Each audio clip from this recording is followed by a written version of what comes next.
ඔන්න ළමයි ඔයාලට මම පෙන්නන්න යනවා බොත්තම් කාසයක් නෝමල් මැෂින් එකේ මහගන්නේ කොහොමද කියලා. අපි බලමු.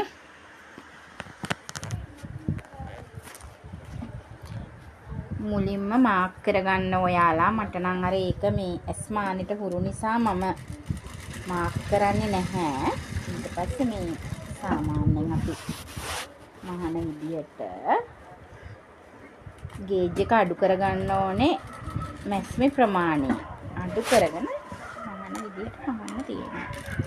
බලන්නකෝ මම ඔයාලට පැහැදිලිව තව එකක් කියලා දෙන්නම්.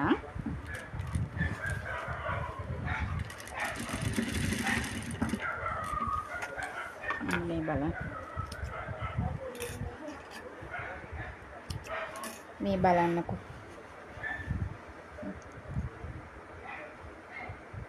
මෙතන කාසි කපා ගන්නවා. ඉතින් අපි බලමු තව එකක් අපි බලමු. මේ ඔන්න බලන්න මේකේ